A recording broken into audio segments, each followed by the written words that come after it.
Infantry 4,000 घुड़सवार सेना अश्वारोही, 700 हाथी और 1,000 वार बोट उस सेना में हुआ करते थे। नौसेना के 1,000 वार बोट हुआ करते थे और 52,25,000 जो आज के डेट में भारत, आपका अमेरिका और इंग्लैंड, चाइना के पास भी उतनी सेना नहीं है जो सेना महाराजा जगदीपेंद्र नारायण भूप बहादुर राय जी के पास थी। और उस कुवत से उन्होंने लड़ा और उनको द ग्रेट महाराजा कहा जाता है।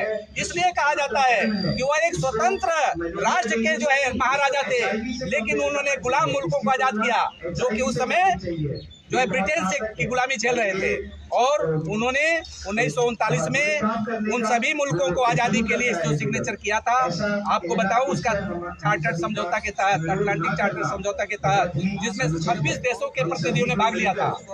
और उस सिग्नेचर करने के बाद 1939 में ही भारत के जितने राज्य थे, 566 राज्य थे, वो सबको आज़ाद कर दिया गया। और आज़ादी देने के लिए उन्होंने जो है 9 जुलाई 1947 को संसद में एक पारित किया गया था। 9 जुलाई 10 नवंबर 1947 को जो है आजाद घोषित किया गया। 18 जुलाई 1947 को आजाद घोषित किया गया। और आज हमको 15 अगस्त 1947 बताया जाता है। ये हमारे साथ बहुत बड़ा धोखा है। जब हम लोगों ने भारत सरकार से कहा कि 1949 में हमारे महाराजा जगदीपेंद्र नारायण जी 28 अगस्त को पूरे भारत में विलय किए, उस अपने जो है राष्ट्र का अपने राष्ट्र कोच बिहार का जब भारत में विलय किए, तो उसके अंतर्गत जो फैसिलिटी दी गई, उसके अंतर्गत जो सुविधा दी गई, उसको तो दिया भी नहीं। भारत सरकार के तत्कालीन प्रधानमंत्री नेहरू जी, उस समय पटेल जी ने, गृह मंत्री पटेल जी ने और उनके मार्गदर्शक गांधी जी ने दिया तो नहीं, और उल्टे महाराजा जी को नजरबंद कर दिया। उनके किले में नजरबंद करके उनकी सारी सेना को प्रतिबंधित कर दिया और उनका जितना साम्राज्य था सारे को तितर बितर कर दिया गया। आज हम लोग उनके वंशज दर दर भटक रहे हैं और हम लोग का सुरक्षा, भारत में सुरक्षा करने के लिए टुकड़े टुकड़े हो गए, मिट गए, चुगदी हो गए, मगर झुके नहीं है।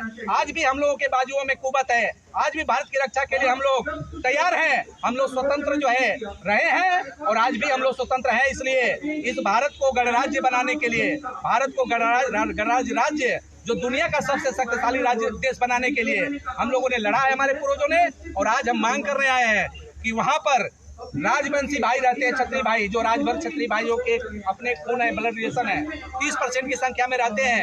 एक अच्छी संख्या है। और भारत के प्रधानमंत्री जी, भारत के गृह मंत्री जी, जो भाई नरेंद्र भाई मोदी जी और जो है अमित शाह जी, वहाँ पर जा करके वचन दिए हैं। उन्होंने वादा किया है कि हम यूटी बनाएंगे, इसलिए अपने वादे को पूरा करें। ये बात हम आज करने के लिए आए। यूटी बनाने से क्या सेफ्टी मिल जाएगी आपको? क्या क्या खतरे हैं वहाँ? देखिए, जिस तरह कश्मीर असुरक्षित था, पाकिस्तान सहित दुनिया के देश जो है वहाँ आतंकवाद फैलाते थे, हमारा एक ब्राह्मण भाई का नस्ल, उसका पूरा जो है वो खत्म हो गया। कश्मीरी ब्राह्मणों का पूरा संस्कृति खत्म हो गया, सभ्यता खत्म हो गई, बर्बाद हो गई।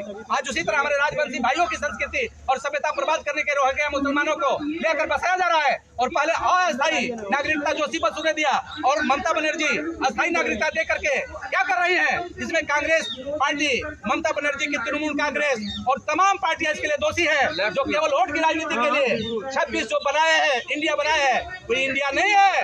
ये भारत वर्ष है, ये इंडिया नहीं है। क्या लगता है सरकार सुनेगी? कुछ आपके हक में फैसला आएगा? हम भारत के राष्ट्रपति, महामहिम राष्ट्रपति महोदया, भारत के वर्तमान प्रधानमंत्री जी नरेंद्र भाई मोदी जी, जिनको हम एक न्यायप्रिय नेता मानते हैं और श्रद्धा के साथ उनसे कहते हैं, प्रेम के साथ कहते हैं, आत्मविश्वास के साथ कहते हैं कि भाई मोदी जी कहते हैं कि आपका सीना 56 इंच का है और हम जो कहते हैं वो करते हैं। मोदी जी आप बोलते हैं और आपने किया भी है। एक काम और भी करिए, ग्रेटर कूच बिहार को जो यूटी बनाइए, उत्तर बंगाल को यूटी बनाइए और 56 इंच के सीने पर हमारी भी मोहर लगेगी। आप देख लीजिए, हमारा लोगो लगा है, गदा, शंख, चक्र, कमल और तलवार। ये भगवान विष्णु के हम वंशज हैं, भगवान श्री नारायण देव के वंशज हैं, हम चक्रवर्ती सम्राट सुहेल देव राजभर के वंशज हैं और महाराजा त्रिलोक चंद्र के वंशज हैं, वीर विक्रमादित्य के वंशज हैं। और हम लोग छत्रपति शिवाजी महाराज और तमाम महाराणा प्रताप जी के वंशज हैं। हम लोग मिट तो सकते हैं मगर झुक नहीं सकते हैं। इस देश की लोकतांत्रिक व्यवस्था में हमने तलवार को रख दिया अपने म्यानों में और कहा है कि कलम से आप हमको न्याय दीजिए, कलम से न्याय दें। हमने तलवार रखी है, वो जो है जरूरत पड़ेगी राष्ट्र हित में तो उठाएंगे, क्योंकि हम राष्ट्रवादी कौम है। अगर भारत सरकार सुरक्षा देने में हमें विश्वास करती है तो वहाँ पर यूटी बनाए, अन्यथा अपनी सुरक्षा हम खुद कर लेंगे। बहुत बड़ी गंभीर बात उठा रहे हैं, बहुत सारी बातें कह रहे हैं, पुराने इतिहास की बात कह रहे हैं किस तरह से कोच राजभर जो कम्युनिटी थी उसने अपने भारत की आज़ादी में क्या योगदान दिया उसकी बात कर रहे हैं, अंग्रेजों से समझौते की बात कर रहे हैं। साथ साथ ये भी कहने की कोशिश कर रहे हैं कि किस तरह से अन्याय हो रहा है और यूटी हो जाएगा। यूटी होने का मतलब जैसे अभी लद्दाख को बना दिया गया है तो यूटी होने का मतलब है केंद्र शासित प्रदेश हो जाएगा और फिर वहाँ पर जो अलग अलग ताकतें हैं, छोटी मोटी ताकतें हैं, उनका प्रभाव कम हो जाएगा। तो ऐसा इलाका सेंसिटिव इलाका है, चिकन नेक कहते हैं, कि अगर उस पर हमला हो जाए, छोटा सा कॉरिडोर है, एक तरफ नेपाल, दूसरी तरफ बांग्लादेश, तीसरी तरफ चाइना और उसके बीच में चिकन नेक, और वहाँ सबसे खतरनाक इंडिया का सबसे दुखती जगह मानी जाती है। अगर वहाँ पर यूटी नहीं होगा, किसी राज्य सरकार को दे दिया जाएगा और कोई जिहादी सरकार हो गई या कोई सरकार अपने पद से भटक गई तो पूरे भारत के लिए खतरा हो सकता है। चिकन नेक पर पीछे भी बहुत सारे बयान आते रहे जिनमें ये कहा गया कि चिकन नेक को जाम कर दो, इंडिया का दम घुट जाएगा।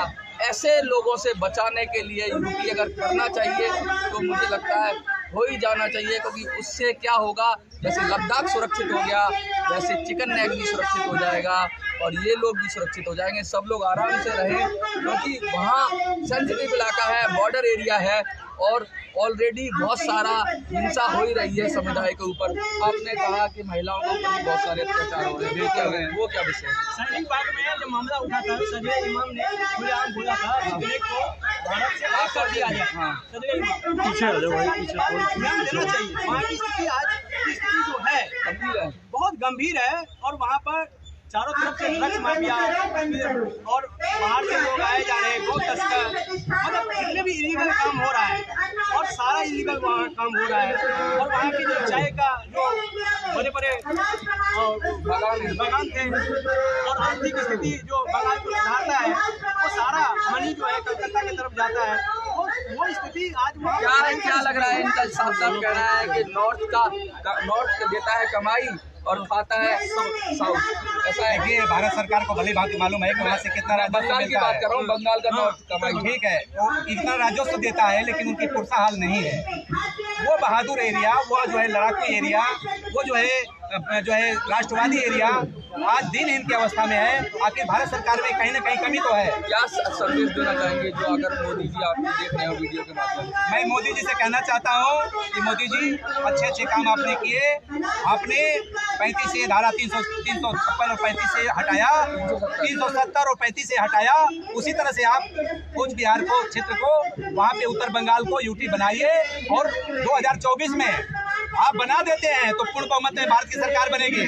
वरना चक्रवर्ती सम्राट सुहेलदेव राजभर का वंशज, महाराजा जगदीपेंद्र नारायण भूप बहादुर राय का वंशज, महाराणा प्रताप पृथ्वीराज चौहान, वीर बप्पा रावल और महाराजा त्रिलोक चंद का वंशज यहाँ पे खड़ा होकर कहता है कि बिल्कुल बनाएंगे। अगर नहीं किया है आपने तो नो यूटी नो वोट का नारा देंगे और हम बहिष्कार करेंगे कि आपके कथनी और करने में अंतर है। बिल्कुल sir, no UT no vote का नारा लगेगा और पूरे भारत में लगेगा। हम लोग उत्तर प्रदेश में पूर्वांचल में बहुत बड़ी आबादी में है, हम लोग बिहार में है, राजभर नाम से है, राजभर के नाम से है। हम लोग पूरे भारत में महाराजा जी के चरण में आके संगठित हो रहे हैं और क्षत्रिय पूरे भारत में धीरे धीरे संगठित हो रहा है। अब क्षत्रिय का इतिहास कोई मिटा नहीं सकता और पूरे भारत में चाहे वो मद्रास का क्षत्रिय हो चाहे वो साउथ का क्षत्रिय हो, क्षत्रिय एक हो रहा है। और इस पर जो आज जो कश्मीरी पंडित के साथ जो हुआ आज से कुछ दिन पहले कश्मीर में, वो हालत आज उत्तर बंगाल की स्थिति है और ममता बनर्जी खुलेआम कहती है हम इसको नहीं होने देंगे। ममता बनर्जी देश का राष्ट्रपति है, प्रधानमंत्री है, उससे रुक सकता है ये बात? देश का मुद्दा है ये। देखिए बहुत बड़ी बात कह रहे हैं, इम्पोर्टेंट मुद्दा है देश बहुत का, जरूरी बात कह रहे हैं, देश की सुरक्षा की बात कह रहे हैं। क्या हालात है सरकारी बेहतर जानती है और क्या फैसला है वो सरकार को लेना है। अगर वादा किया है तो पूरा करना चाहिए। प्रमुख जी का बैठ लीजिए, ब्लॉक प्रमुख से है रघुनाथ राजभर। रघुनाथ जी क्या कहना चाहेंगे? हम यही कहना चाहते हैं जो आज पहले से अमरीश बाबू। जो केंद्र शासित राज्य बनाया जाए, इससे देश की सुरक्षा होगी। केंद्र शासित राज्य और कोई मैं लेके आ रहा हूँ। राय साहब, आप कुछ कहना चाहते हैं? अमरीश राय जी दिल्ली के रहने वाले हैं। अमरीश राय जी कुछ बयान देना चाहते हैं, मीडिया माइक दीजिए। जैसे राणा विजय जी कह रहे हैं, महेश जी कह रहे हैं, मैं इसका समर्थन करता हूँ। और कुछ बिहार को यूटी का दर्जा मिलना बहुत जरूरी है। उमेश दादा कुछ बोलिए। देश के प्रधानमंत्री से उमेश दादा आप कुछ बोलिए। ये उमेश जी हैं, उमेश राजभर जी, ये मीडिया के बड़े भाई हैं। मैं जो है लोगों को आपको दिखला रहा हूँ। भगवान विष्णु, भगवान नारायण के वंशज हैं हम। राजभर छत्री, राजवंशी छत्री, रजवार छत्री, राजपूत और छत्री वर्ग, ठाकुर वर्ग, हम विष्णु के वंशज हैं, नारायण के वंशज हैं। ये हम चाह रहे हैं ग्रेटर कूच बिहार को केंद्र शासित प्रदेश बनाया जाए। हम ये सरकार से, भारत सरकार से अनुरोध आग्रह करते हैं कि अगर 2024 में अगर ग्रेटर कूच बिहार को केंद्र शासित प्रदेश बनाया नहीं गया तो हमारा जो है पूरे समाज, चारों समाज ये जो है नो यूटी नो वोट का बहिष्कार करेगा। देखिए, लगातार ये बात उठ रही है कि नो यूटी नो वोट वाला हालात हो गए हैं। सरकार अगर नहीं चाहती तो सचमुच बहुत ज़्यादा उलटफेर हो सकता है, क्योंकि यूपी में, बिहार में काफ़ी आबादी है राजभर समाज की। और आपको क्या लगता है कि यूटी होना चाहिए? और थोड़ी सी गलती उनकी भी इसमें हो जाती है कि हम लोग अब आप चलाते रहो प्रोग्राम। के बारे में ये भाई साहब अपना कांटेक्ट नंबर बता दीजिए। कहते हैं कि माता शत्रु पिता वैरी ये ना शोभते सभा मध्य कंस मध्य बकुयता। अगर उनको शुरू में ही सनातन धर्म के बारे में बताया जाता और उनकी उपलब्धियों के बारे में और उनकी मान्यता के बारे में बताया जाता सही नहीं होगा ना, तो शायद उदयनिधि जी या प्रियंका खड़गे जी जो है जिन्होंने इसके अब तक ढूंढे हैं, वो शायद इस तरीके की भाषा का प्रयोग नहीं करते और की माता जी को शर्मसार होना पड़ रहा है। तो मैं उदयनिधि से दोबारा फोन से गुजारिश करूंगा कि आप है ना इस भाषा का प्रयोग दोबारा ना करें और अपने शब्दों को तुरंत वापस। भारत माता की जय, भारत माता की जय, वंदे वंदे सनातन हिंदू धर्म की जय, सनातन हिंदू धर्म की जय। मैं आगे अगला विषय समाज जल्दी जल्दी करके दीजिए, रजिस्टर दीजिए, जल्दी जल्दी। जो सनातन देवता की दिव्य प्रवक्ता है, छत्र छाया में अनुरोध करता हूँ कि वो हमारा आगे का विषय होके झांसी की रानी लक्ष्मीबाई ग्रेटर की कूच बिहार को यूटी बनाने के लिए मांग कर रहा है। भारत सरकार के 5 कोई बात नहीं, करते हैं जल्द से जल्द